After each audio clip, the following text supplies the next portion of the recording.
Bagaimana anak-anakku semua kabarnya hari ini?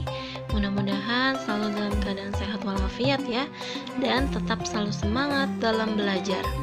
Oke, anak-anakku kelas 10 IPS 1 sampai dengan IPS 5 dan lintas minat ekonomi kelas 10 MIA 1.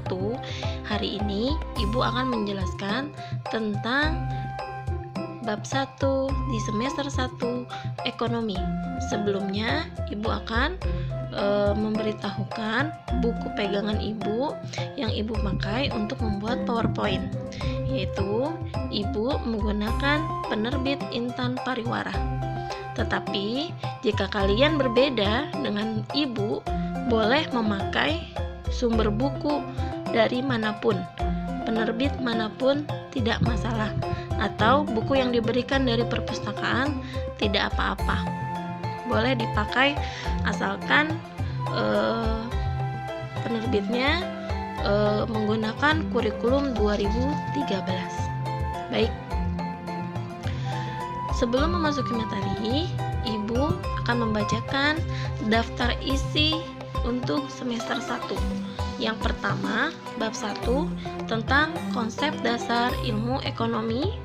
Bab 2 tentang masalah ekonomi dalam sistem ekonomi. Yang ketiga, bab 3 tentang peran pelaku ekonomi dalam kegiatan ekonomi. Kemudian bab 4 tentang terbentuknya harga pasar dan struktur pasar. Kemudian seharusnya ada lagi bab 5, yaitu tentang bank sentral, sistem pembayaran, dan alat pembayaran dalam perekonomian Indonesia.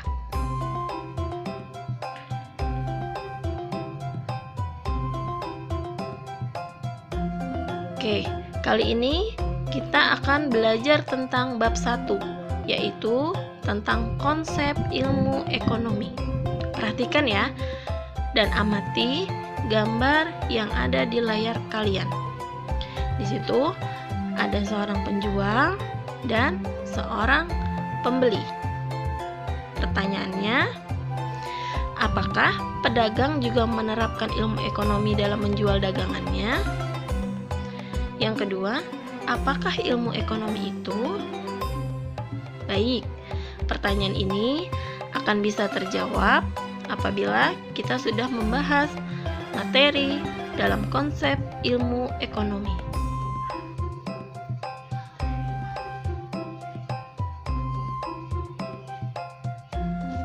Tujuan pembelajaran yang pertama, kita akan belajar tentang mengenal ilmu ekonomi, penggolongan ilmu ekonomi, penerapan prinsip ilmu ekonomi, kelangkaan dan biaya peluang. Tujuannya yaitu 1. Melalui kegiatan diskusi, membaca teks, dan pengamatan, Anda mampu menjelaskan pengertian, sejarah lahirnya ilmu ekonomi teori dan terapan, tindakan ekonomi, motif ekonomi, penerapan prinsip ekonomi, masalah ekonomi, dan konsep biaya peluang.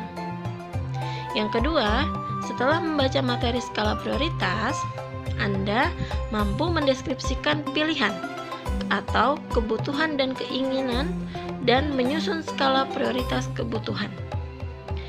Yang ketiga, setelah membaca materi kebutuhan, Anda mampu menjelaskan berbagai macam kebutuhan dan alat pemuas kebutuhan. Yang keempat, setelah melakukan pengamatan, Anda mampu menyajikan hasil identifikasi tentang kelangkaan dan biaya peluang berdasarkan informasi dan data yang relevan.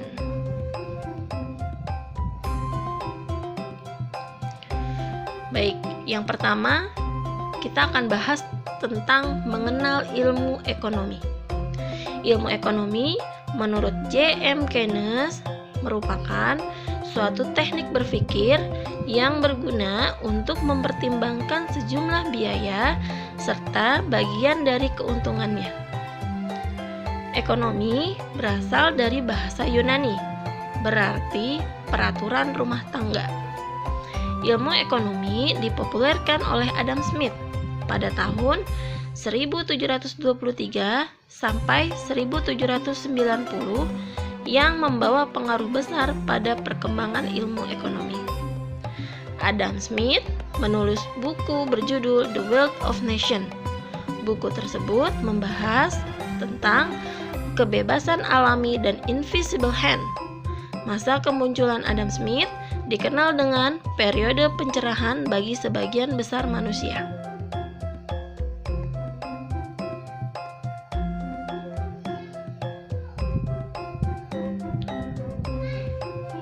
Bagaimana penggolongan ilmu ekonomi? Yang pertama, penggolongan ilmu ekonomi dibagi menjadi 3, yaitu ilmu ekonomi deskriptif.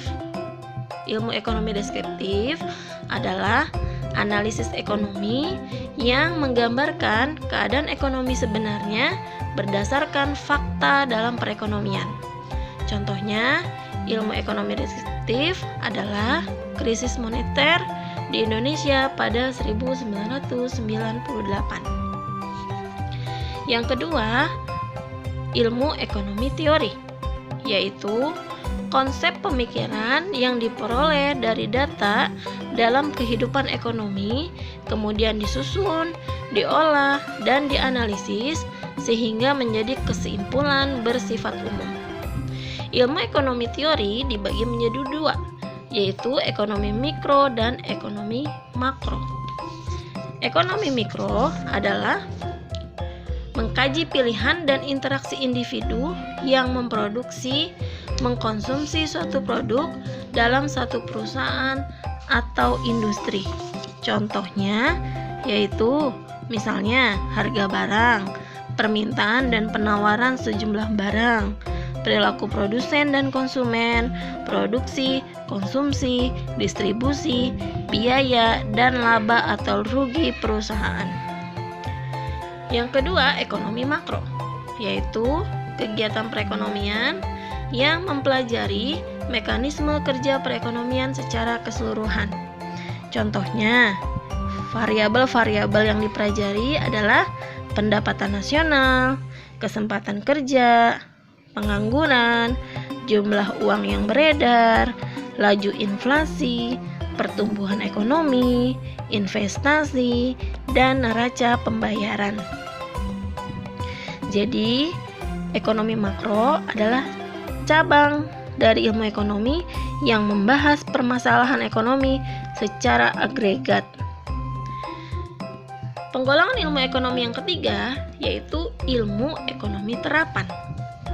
Ilmu ekonomi terapan adalah cabang dari ilmu ekonomi yang menggunakan analisis ekonomi teori untuk merumuskan kebijakan-kebijakan, pedoman-pedoman yang tepat untuk menangani masalah-masalah ekonomi. Ya, jadi penerapan ilmu ekonomi yang menjelaskan cara kerja sistem perekonomian untuk mengatasi masalah ekonomi dalam masyarakat.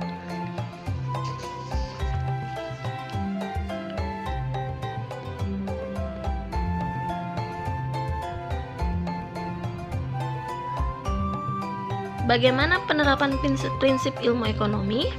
Yang pertama, ada tindakan ekonomi, yaitu tindakan ekonomi rasional dan tindakan ekonomi irasional. Yang kedua, ada motif ekonomi, yaitu motif ekonomi dalam kegiatan produksi, motif kegiatan dalam kegiatan konsumsi, motif ekonomi dalam kegiatan distribusi. Untuk motif ekonomi produksi dibagi menjadi 4, yaitu motif mencari keuntungan, motif mencari kekuasaan ekonomi, motif memperoleh penghargaan, dan motif sosial. Untuk motif ekonomi dalam kegiatan konsumsi dibagi menjadi 5, yaitu memperoleh kepuasan maksimal, menaikkan status sosial, memperoleh pengakuan di lingkungan, mempertahankan kelangsungan hidup, dan motif berbuat sosial. Yang ketiga, motif ekonomi dalam kegiatan distribusi, yaitu berperan menyalurkan barang dan jasa dari produsen kepada konsumen. Kemudian penerapan prinsip ekonomi yang ketiga yaitu prinsip ekonomi. Yang pertama, penerapan prinsip ekonomi dalam kegiatan konsumsi. Contohnya, membuat daftar skala prioritas kebutuhan. Kemudian, membuat barang berkualitas, menentukan teknik produksi yang efisien, menggunakan bahan baku yang berkualitas, menentukan lokasi perusahaan yang dekat dengan faktor produksi, mengharapkan keuntungan yang optimal. Itu penerapan prinsip ekonomi dalam kegiatan produksi. Untuk penerapan prinsip ekonomi dalam kegiatan konsumsi, yang pertama, memperhatikan manfaat atas penggunaan barang dan jasa, memilih barang dan jasa yang berkualitas, mencari informasi tentang barang dan jasa, mengembangkan sikap hemat, memperhatikan kemampuan daya beli. Penerapan prinsip ekonomi dalam kegiatan distributor atau perdagangan yaitu menentukan harga jual, memilih sarana transportasi sesuai dengan selera kebutuhan masyarakat, menyalurkan barang secara tepat, meningkatkan kualitas pelayanan kepada konsumen atau pelanggan, mencari keuntungan dengan mempertimbangkan pengorbanan. Baik, kita masuk ke materi kelangkaan. Apa itu kelangkaan? Kelangkaan adalah kesenjangan antara kebutuhan dan alat pemuas kebutuhan. Nah, inilah yang menimbulkan masalah dalam perekonomian. Apa saja sih penyebab kelangkaan? Yang pertama, keterbatasan jumlah benda pemuas kebutuhan. Yang kedua, kerusakan sumber daya alam yang diakibatkan manusia. Yang ketiga, keterbatasan kemampuan manusia untuk mengolah sumber daya. Yang keempat, pertumbuhan manusia lebih cepat dibandingkan kemampuan penyediaan sarana kebutuhan. Yang kelima, bencana alam. Keenam, perbedaan letak geografis. Ketujuh, pertumbuhan penduduk tidak seimbang. Kedelapan, kemampuan untuk memproduksi rendah. Kesembilan, perkembangan teknologi berjalan lambat.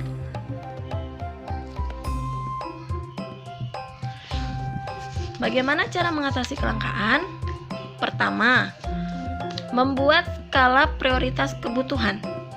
Kedua, menentukan sumber daya alternatif. Ketiga, mengelola keuangan secara efisien. Keempat, memanfaatkan kemajuan teknologi. Kelima, memanfaatkan bahan substitusi. Keenam, mendaur ulang atau memanfaatkan kembali. Baik, masuk ke materi biaya peluang. Timbulnya biaya peluang adalah adanya pengorbanan individu dalam menentukan suatu pilihan terbaik atas berbagai alternatif pilihan lain. Biaya peluang tenaga kerja adalah nilai kesempatan tenaga kerja dalam memproduksi barang dan atau jasa yang harus dikorbankan karena memilih memproduksi barang dan atau jasa yang lain. Skala prioritas kebutuhan adalah urutan kebutuhan yang disusun secara terstruktur berdasarkan tingkat kebutuhan yang harus segera dipenuhi. Cara membuat skala prioritas kebutuhan: yang pertama, menulis semua kebutuhan. Yang kedua, menyusun urutan kebutuhan berdasarkan tingkat kepentingannya. Yang ketiga, membuat catatan kebutuhan alokasi dana. Yang keempat, memilih kebutuhan yang paling memberi manfaat secara optimal. Keenam, memenuhi semua kebutuhan sesuai daftar yang telah ditentukan.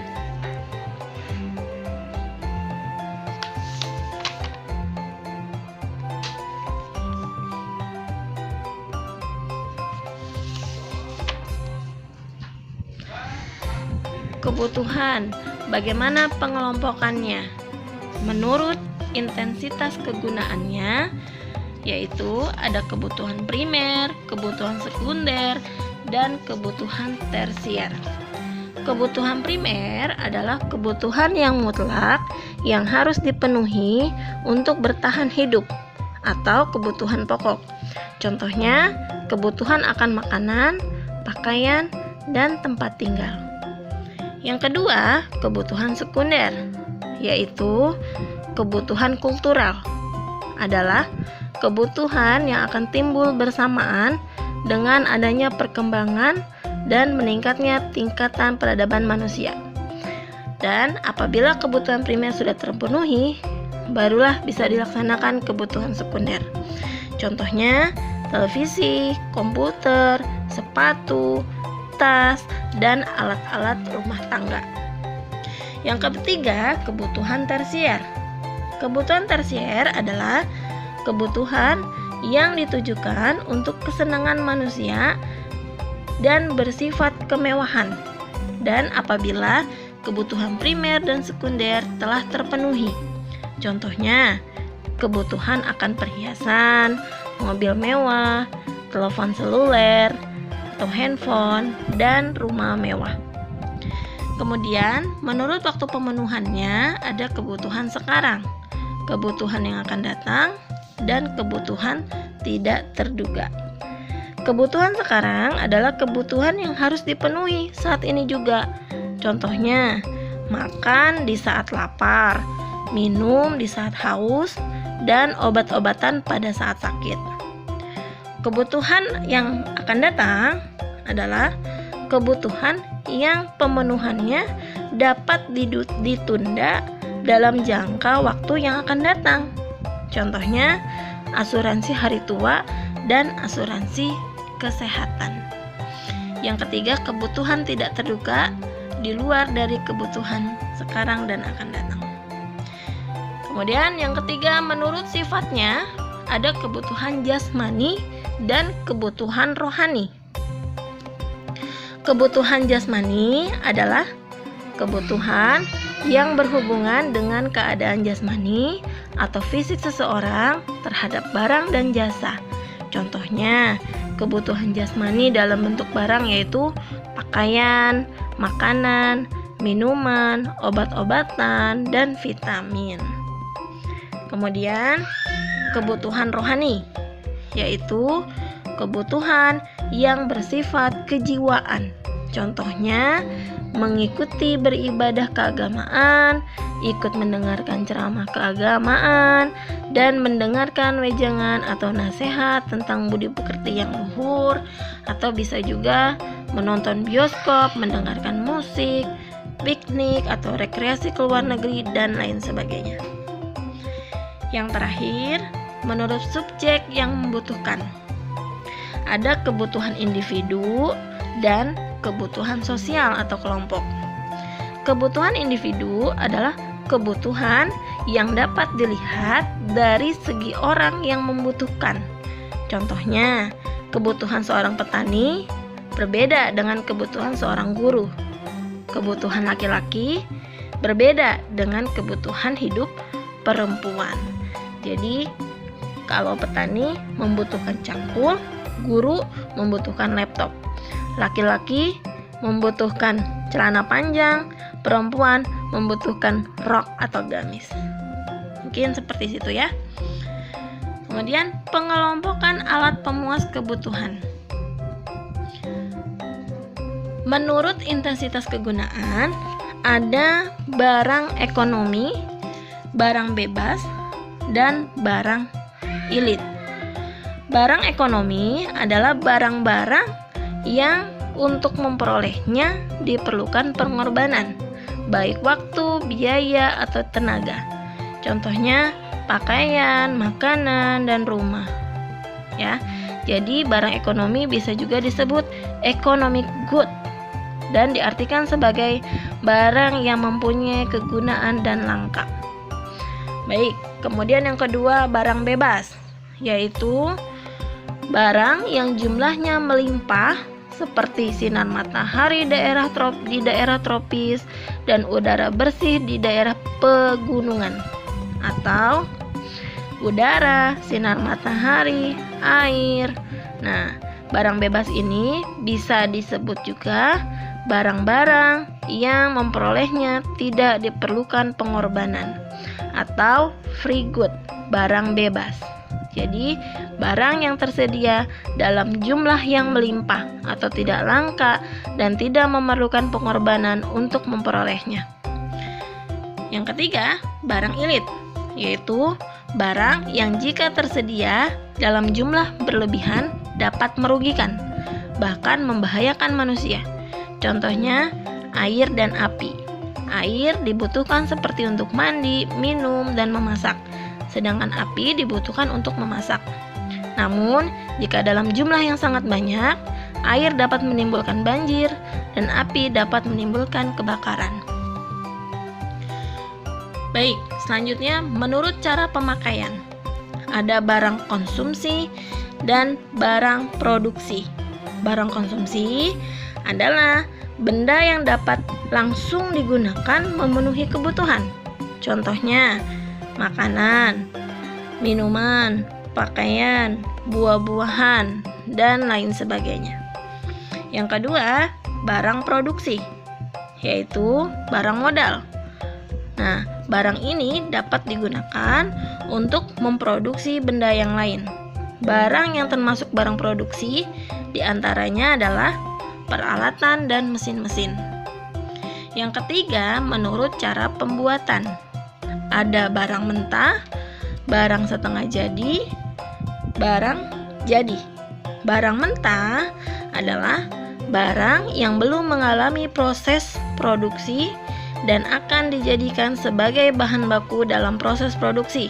Contohnya, kapas dan lain sebagainya.